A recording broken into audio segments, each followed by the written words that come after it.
Halika dito, sa'kin lumapit at sa'kin makinig. Hindi pa tapos na ang iyong pagkakataon, ba't sumisingit pa?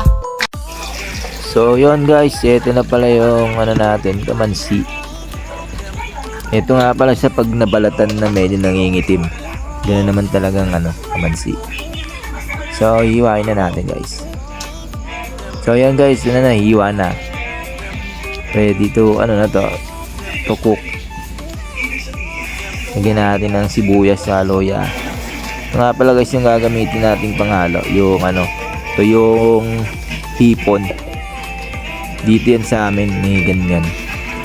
Tsaka yung nyog natin na panggata. Tsaka yung hiniwang sibuyas tsaka luya. Ito pala siya guys, oh. Hipon. Tawag dito yan pasayan na uga. Yan guys. Masarap yan ihalo sa mga mga gulay. Tapos guys, ito na pala yung natin, yung gata. Masyadong malapot. Sarap yan guys. So ilagay na natin yung yung kamansi sa alderong malaki. Tapos sabay na rin natin yung mga yung mga hipon. Tsaka luya, tsaka sibuyas. Tapos lalagyan natin yan ng unang ng pangalawang gata guys. Ayun ang ipapang lambot natin sa may sa may kamansi. Para lumambot yung kamansi. So dito guys na pakuluan ko na siya. Hindi ko na na-videoan yung paglagay ko ng pangalawang gata. Haluin lang natin guys. Sensya na guys, mausok Hindi masyadong makita kasi mausok.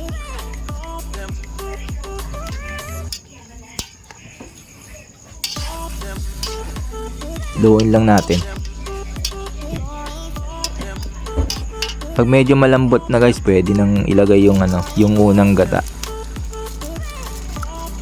Lagyan natin ng guys, laurel para para mabango.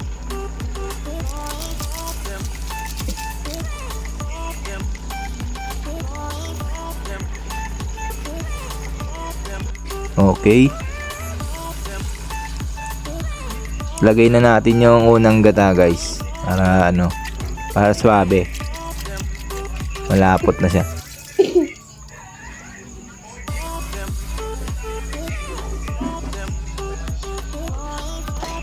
Iyon.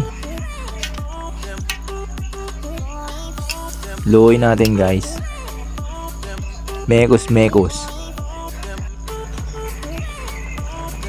So ito na siya guys. Kumukulo na. Maya pwede na to kasi malambot na yung kamansi.